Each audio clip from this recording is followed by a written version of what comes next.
Hi there. How are you doing this afternoon? So I had a fantastic family call today, and one of the things that one of my sisters brought up made me think that this was a really useful thing to share, not just with those of you that have kiddos, but also for the adults.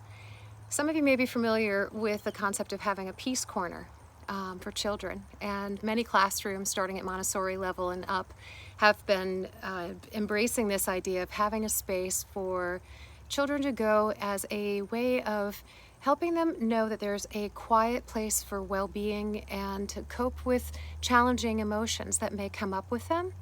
And typically there are tools in this space, there are timers, and the kids are taught a little bit about why they would want to maybe spend some time in that space.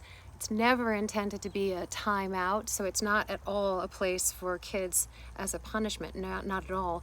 It's really a place for kids to kind of gather themselves and pull their energies, their thoughts, their emotions into a space where they feel a little better and they can breathe, to help them focus, to help them come back to whatever it is that they've got going on for the rest of their day with a bit more calm and ability to learn. I think that's a really powerful lesson, actually, because truthfully, for all of us, when we're in the midst of the maelstrom of our minds, emotions rushing, anxieties high, even if it's just in the midst of a busy day, we need to maybe create a peace corner. So I took a little time to do research on what are some of the things that are out there as tools or things that are lovely to have, tactile, sensory, auditory, etc., in a peace corner. So if you have if you have a kiddo, maybe you do this together, where you create a space that is meaningful to them, as well as one that maybe you find yourself wanting to use too.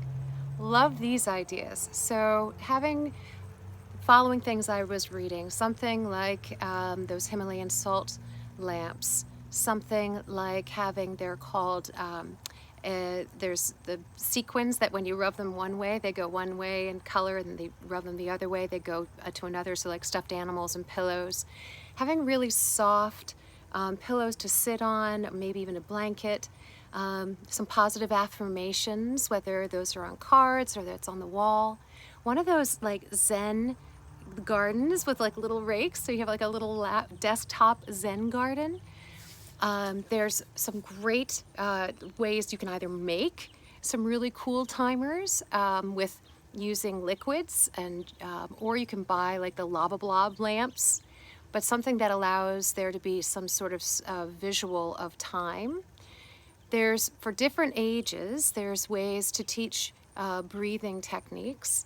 There's these fabulous plasticized balls that are called hokum balls, and they are cool geometric rainbow color balls.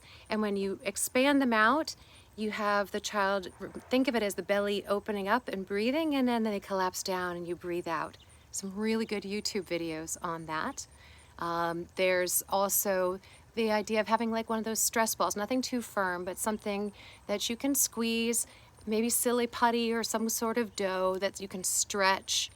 There could be a place to doodle, and maybe even having something auditory, so something like a white noise machine, or the ability to play soft music. But you're getting the idea, right? Is that it's intended to be a place that is of quiet, of balance, and of restoration. Sounds lovely to me. So a peace corner, a Zen corner, whatever you might want to call it, but perhaps that's something that we should be thinking about when we're spending more time in our home environments for work, for the kids that are staying at home for schooling this year.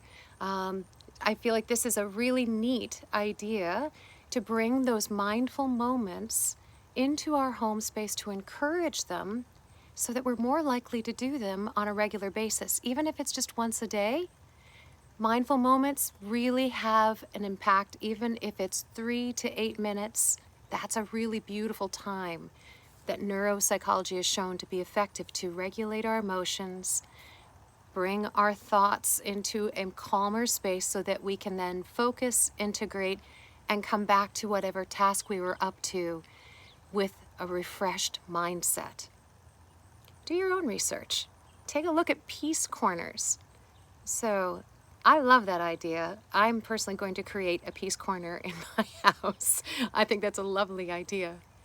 And I hope that you are inspired to get creative and to maybe remind yourself to take your mindful moment at least once a day.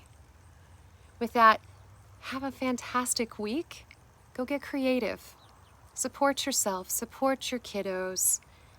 Make sure that all of us are taking the time that we need to take care of difficult emotions, coming back into our body and our breath, and refreshing a healthy mindset. Yay, try it on. Namaste to you. Have a beautiful week. Bye.